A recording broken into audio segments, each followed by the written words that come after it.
अस्सलाम वालेकुम everyone and welcome back to my channel. I hope आप सब लोग बिल्कुल ठीक होंगे। तो आप लोगों को मेरे टाइटल से थोड़ा बहुत तो आइडिया हो गया होगा कि ये वीडियो किस बारे में होने वाली है। मेरा ये वीडियो बनाने का मेन मकसद ये था कि मैं आपके साथ अपनी जर्नी शेयर कर सकूं। मैंने अपना एप्लीकेशन प्रोसीजर कब स्टार्ट किया था, उसकी टाइमलाइन क्या थी, वो सब कुछ आपके साथ शेयर कर सकूं ताकि जो लोग इस साल अप्लाई कर रहे हैं उनको ये आइडिया हो सके कि उन्होंने अपना एप्लीकेशन प्रोसीजर कब स्टार्ट करना है और किस मंथ में वो क्या एक्सपेक्ट कर सकते हैं। तो आप लोगों ने ये वीडियो देखनी है पूरी एंड तक। और अगेन जो लोग न्यू हैं इस चैनल पे, please subscribe to my channel ताकि आप लोगों को मेरी आने वाली वीडियोस के बारे में पता चल सके। So without further ado, let's get started. So सबसे पहले मैं आप लोगों को अपना थोड़ा सा इंट्रोडक्शन देना चाहती हूँ। मैं पाकिस्तान के शहर रावलपिंडी से हूँ और मैंने अपनी बैचलर्स 2024 में कंप्लीट की थी and then I took a year off और उसमें मैं फ्रीलांसिंग वगैरह कर रही थी एंड देन आई डिसाइडेड मुझे मास्टर्स करनी है और इसके लिए सजेशन ली थी मैंने अपने भाई से। वो 2021 में नॉर्वे आए थे मास्टर्स के लिए एंड अल्हम्दुलिल्लाह he is doing a job right now.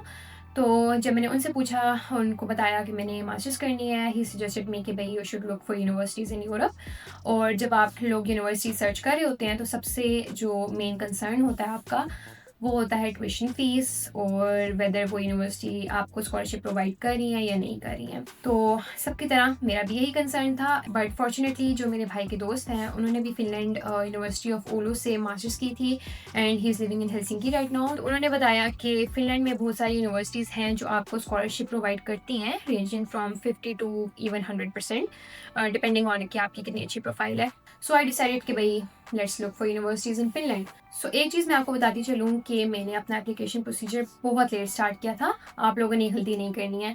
Typically आपको अक्टूबर के स्टार्ट में अपना एप्लीकेशन प्रोसीजर स्टार्ट कर देना चाहिए। एटलीस्ट आपको जो यूनिवर्सिटीज़ हैं वो शॉर्टलिस्ट कर देनी चाहिए या उनकी जितनी डॉक्यूमेंट्स रिक्वायर्ड होते हैं वो एटलीस्ट वो आपके रेडी हों पहले, ताकि आप जब एप्लीकेशन प्रोसीजर अपना स्टार्ट करें तो आप लोगों को कोई हर्डल ना आए। सो मैंने अपना एप्लीकेशन प्रोसीजर बहुत लेट स्टार्ट किया था। मैंने नवंबर में स्टार्ट किया था। इवन मैंने यूनिवर्सिटीज़ भी उससे पहले नहीं देखी थी। सो मैंने सारी इन्फॉर्मेशन जितनी भी यूनिवर्सिटीज़ हैं, क्या क्या प्रोग्राम्स ऑफर हो रहे हैं, सारी इन्फॉर्मेशन मैंने इनकी मेन वेबसाइट studyinfo.fi से ली थी और उसका लिंक मैं नीचे डिस्क्रिप्शन में दे दूँगी। मैंने अपनी यूनिवर्सिटीज़ देखी, वहाँ पर कौन कौन सी यूनिवर्सिटीज़ हैं, क्या क्या प्रोग्राम्स ऑफर करवा रहे हैं वो लोग, किस किस प्रोग्राम में मैं इंटरेस्टेड हूँ।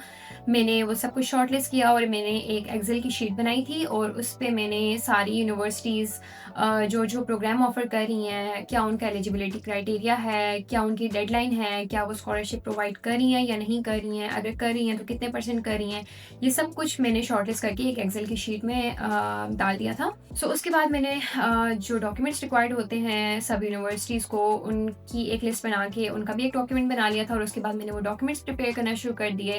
फॉर एग्जांपल अटेस्टेशन, पासपोर्ट बनाना, आइल्स जो कि मेन थिंग है। जब तक मैंने ये डॉक्यूमेंट्स रेडी किए, मैंने अपना आइल्स दिया। It was end of December. So एक मेन चीज़ मैं आपको बताना भूल गई, विच इज़ यहाँ पर 2 तरीके होते हैं। एक होता है सेपरेट एप्लीकेशन और एक होता है जॉइंट एप्लीकेशन। जो जॉइंट एप्लीकेशन होता है उसमें आप multiple universities maximum up to 6 आप जो है वो सिलेक्ट करके आपने एक ही एप्लीकेशन फॉर्म फिल करना होता है और आप उसमें जब वो फिल करते हैं तो वो सारी जितनी भी यूनिवर्सिटीज़ आपने शॉर्टलिस्ट की हुई होती हैं उन सबको वो एप्लीकेशन फॉर्म चला जाता है। जबकि जो सेपरेट एप्लीकेशंस होती हैं उसमें आपने हर यूनिवर्सिटी जो भी शॉर्टलिस्ट की हुई होती है उसने उसमें आपको सेपरेट एप्लीकेशन फॉर्म फिल करने होते हैं और हर यूनिवर्सिटीज़ के लिए आपने अलग अलग एप्लीकेशन फॉर्म फिल करके वो सेंड करना होता है।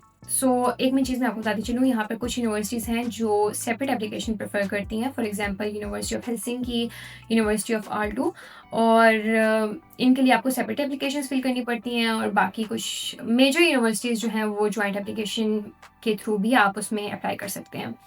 जो मैं आपको बता रही हूँ कि मैं लेट हो गई थी, वो बेसिकली ये था कि जो यूनिवर्सिटीज़ सेपरेट एप्लीकेशंस वाली होती हैं उनकी डिफरेंट डेडलाइंस होती हैं। कुछ के दिसंबर में इवन एंड हो रही होते हैं, कुछ जनवरी के स्टार्ट में एंड हो रही होती हैं और जो जॉइंट एप्लीकेशन है वो जनवरी के एंड में एंड हो जाती है। जब तक मेरे डॉक्यूमेंट्स रेडी हुए थे उस तक यूनिवर्सिटी ऑफ आल्टो की डेडलाइन निकल चुकी थी और मैं उसमें अप्लाई नहीं कर सकी। तो मैंने अपना जो एप्लीकेशन फॉर्म है वो जनवरी में फिल किए थे, separate application university of Helsinki के लिए और जॉइंट एप्लीकेशन के लिए भी मैंने एप्लीकेशन फॉर्म जनवरी में फिल किया था। सॉरी, मैं आपको बताया नहीं, जॉइंट एप्लीकेशन में मैंने 5 यूनिवर्सिटी शॉर्टलिस्ट की थी। उसमें थी university of Oulu, university of Turku, university of Jyvaskyla, Abo Academy and university of eastern Finland, और सेपरेट एप्लीकेशन में यूनिवर्सिटी ऑफ हेलसिंकी। सो ये 6 यूनिवर्सिटीज़ थी जिनको मैंने शॉर्टलिस्ट किया था और इनमें मैंने अप्लाई किया था। जब तक मैंने अप्लाई किया it was end of January, और मैंने बिल्कुल लास्ट मिनट, इवन जो यूनिवर्सिटी ऑफ हेलसिंकी के लिए मैंने अप्लाई किया था इट वाज लास्ट मिनट, मैंने बिल्कुल लास्ट डे 1 घंटा पहले, मैंने जब उनकी एप्लीकेशन एंड होने वाली थी, डेडलाइन एंड होने वाली थी, मैंने उस वक्त अप्लाई किया था। सो या आप लोगों ने गलती बिल्कुल भी नहीं करनी। एंड ऑफ जनवरी तक आपने अपना एप्लीकेशन फॉर्म फिल कर देना है, सबमिट कर देना है, और the next step was waiting for the interviews. तो कुछ यूनिवर्सिटीज़ होती हैं जो कि इंटरव्यूज़ भी लेती हैं स्टूडेंट्स का, और उनमें फॉर एग्जांपल मेरी केस में यूनिवर्सिटी ऑफ उलू ने इंटरव्यू लिया था, इट वाज मिड मार्च। सो या अप्रैल के स्टार्ट से आपको रिजल्ट्स आना शुरू हो जाते हैं, और अल्हम्दुलिल्लाह I got admission in all of the universities. जितने भी यूनिवर्सिटीज़ में मैंने अप्लाई किया था और जितने परसेंट भी उनको स्कॉलरशिप मिल रही थी, मुझे वो अल्हम्दुलिल्लाह ऑफर हुई थी। सो वन थिंग हैपेंड, जब मुझे यूनिवर्सिटी ऑफ तुर्कू की तरफ से एडमिशन ऑफर आई थी, और उन्होंने उसी के साथ ही मुझे स्कॉलरशिप की भी ऑफर दे दी थी, और लेकिन उनकी एक कंडीशन थी कि आपने 16 अप्रैल तक जो स्कॉलरशिप है वो एक्सेप्ट करनी है। अगर आप नहीं करेंगे तो वो कैंसिल हो जाएगी, वो किसी दूसरे बंदे को मिल जाएगी। सो जो यूनिवर्सिटी ऑफ हेलसिंकी है उसका रिजल्ट आना था 30 अप्रैल को। तो मेरे पास और कोई चॉइस नहीं थी, मुझे यही था कि भाई अगर मैंने ये भी छोड़ दिया तो हो सकता है मुझे यूनिवर्सिटी ऑफ हेलसिंकी की तरफ से भी ऑफर ना आए, मैं क्या करूँगी, मुझे ऑफर आई हुई है तो आई शुड एक्सेप्ट इट। तो मैंने यूनिवर्सिटी ऑफ तुर्कू की ऑफर एक्सेप्ट कर ली। एंड गाइज यहाँ पे एक सीन होता है कि अगर आप लोग कोई स्टडी प्लेस एक्सेप्ट कर लेते हैं then you can't change it. तो जब 30 अप्रैल को यूनिवर्सिटी ऑफ हेलसिंकी का रिजल्ट आया तो उन्होंने भी मुझे स्टडी प्लेस ऑफर की, इसके अलावा उन्होंने स्कॉलरशिप भी ऑफर की। And I was really sad कि मुझे यूनिवर्सिटी ऑफ हेलसिंकी जाना है। मैंने यूनिवर्सिटी ऑफ हेलसिंकी कॉल की, मैंने यूनिवर्सिटी ऑफ तुर्कू कॉल की कि भाई मुझे चेंज करना है। दे सेड कि अगर आप एक बार स्टडी प्लेस एक्सेप्ट कर लेते हैं you can't change it, it's the law. So या I was really sad about it, but after coming here मैं आपको बता सकती हूँ कि भाई I think Turku is the best city, because ये इतना बड़ा भी नहीं है, ये इतना छोटा भी नहीं है, ये एक स्टूडेंट फ्रेंडली सिटी है। यहाँ पर हर वीक स्टूडेंट के लिए कोई ना कोई एक्टिविटी होती है, कोई ना कोई इवेंट होता है, और आप कभी भी यहाँ पर बोर नहीं होंगे। तो खैर मैंने बताया कि मैंने स्टडी प्लेस एक्सेप्ट कर ली थी यूनिवर्सिटी ऑफ तुर्कू की तरफ से, और it was end of April. The next step is applying for a residence permit। और जैसे ही स्टूडेंट ऑफर आती है आप लोगों को चाहिए कि आप जल्द से जल्द जो है VFS की अपॉइंटमेंट बुक कर लें, क्योंकि जो VFS की अपॉइंटमेंट है वो आपको फ़ौरन नहीं मिलती है, आप लोग कुछ दिनों तक वेटिंग लिस्ट में ऐड होते हो and then you get the appointment. तो जैसे ही मैंने स्टडी प्लेस एक्सेप्ट की उसके बाद मैंने VFS की अपॉइंटमेंट के लिए अप्लाई कर दिया, एंड अल्हम्दुलिल्लाह I got appointment after 2 days। मेरी अपॉइंटमेंट थी 20th ऑफ मई की। And then comes the step जो कि मुझे इस पूरे एप्लीकेशन प्रोसीजर में सबसे ज़्यादा डिफ़िकल्ट लगता है, और वो था दुबई का वीज़ा लेना। क्योंकि आप लोगों को पता है कि फिनिश एम्बेसी पाकिस्तान में नहीं है जो स्टूडेंट रेजिडेंस परमिट इशू करे, तो हम लोगों को जाना था अबू धाबी। एटलीस्ट जो लोग इस साल अप्लाई कर रहे हैं उनके लिए एक एज है कि आप अपॉइंटमेंट जो है वो कतर में शिफ्ट हो गई है टेम्प्रेरी, तो आप वहाँ पर जा सकते हैं ईजिली। बट जब मैं अप्लाई करी थी उस वक्त हमें अबू धाबी जाना था, और उसका ही इशू था क्योंकि हमें वीज़ाज नहीं मिल रहे थे। बट आई गॉट लकी, मुझे एक एजेंट मिले जिनके थ्रू मैंने अपना दुबई वीज़ा प्रोसेस करवाया था, एंड उन्होंने मेरा ट्रांसिट वीज़ा लगवा दिया। अल्हम्दुलिल्लाह वो आ भी गया था। अब मेरा वीज़ा तो आ चुका था, लेकिन जब मेरी अपॉइंटमेंट के दिन करीब थे उन दिनों इंडिया पाकिस्तान की वॉर वाला सीन भी हो गया था, उस वजह से हालात और ज़्यादा ख़राब हो गए थे। तो मुझे ये लग रहा था कि भाई मैं अपनी अपॉइंटमेंट मिस कर दूँगी। बट अल्हम्दुलिल्लाह जब तक मेरी अपॉइंटमेंट थी उससे एक दिन पहले हालात थोड़े ठीक हो गए थे, और मैं टाइम से अपॉइंटमेंट के लिए चली गई थी दुबई। क्योंकि मेरा ट्रांजिट वीज़ा था तो मैंने 4 दिन दुबई में रहना था, वहाँ पर मैंने अपनी अपॉइंटमेंट अटेंड की, और उसके बाद मैं 2 दिन के लिए अज़रबैजान चली गई थी। क्योंकि मेरा होटल और मेरी फ़्लाइट सब कुछ बुक थी, तो मैंने कहा कि why not go there and explore. So 2 दिन मैंने वहाँ गुजारे थे, and then I came back. अब it was end of April जब तक मैं वापस आई, और next step was waiting for the decision.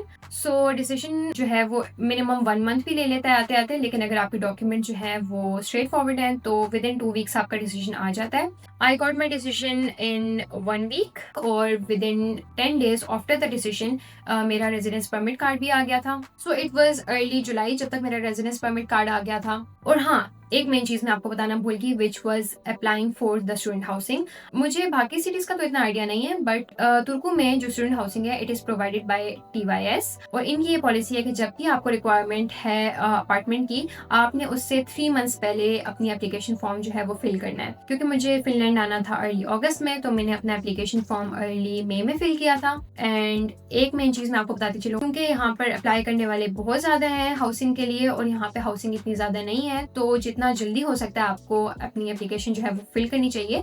जब मैंने अपना एप्लीकेशन फॉर्म फिल किया था, इनकी एप्लीकेशन ओपन हुई थी May 1 को, और मैंने अपना एप्लीकेशन फॉर्म सब कुछ फिल करके रखा हुआ था. और जैसे ही 12 बजे थे, May 1 हुई थी और मैंने उसी टाइम अपनी एप्लीकेशन सबमिट करवाई थी. स्टिल मुझे जो ऑफर है वो जुलाई में जाके आई थी. और कुछ लोगों को इवन अभी तक अपार्टमेंट नहीं मिला है. वो या तो सबलीज पे रह रहे हैं, या वो शेयर कर रहे हैं, या वो प्राइवेट अपार्टमेंट रेंट कर रहे हैं. और it is very expensive then TYS housing. So जितना जल्दी हो सकता है आपको अपनी जो एप्लीकेशन है हाउसिंग के लिए वो फिल कर देनी चाहिए. And in this case it is May 1. सो या मिड जुलाई में मुझे हाउसिंग ऑफर भी आ गई थी. उस तक मेरा रेजिडेंस परमिट कार्ड भी था मेरे पास, और इसके अलावा मेरे पास एक स्टडी प्लेस भी थी. And the next step was booking a 1-way ticket to Finland. So मैंने अपना टिकट जो है वो टर्किश एयरलाइंस के थ्रू बुक करवाया था. And I came to Finland on 9th August. So ये था एक ओवरव्यू एप्लीकेशन प्रोसीजर की टाइमलाइन का. मुझे मालूम है कि बहुत से लोग ये चाह रहे थे कि मैं एप्लीकेशन प्रोसीजर पे भी एक वीडियो बनाऊँ, स्कॉलरशिप इन्फॉर्मेशन पे भी एक वीडियो बनाऊँ, वीज़ा प्रोसेस पे एक वीडियो बनाऊँ.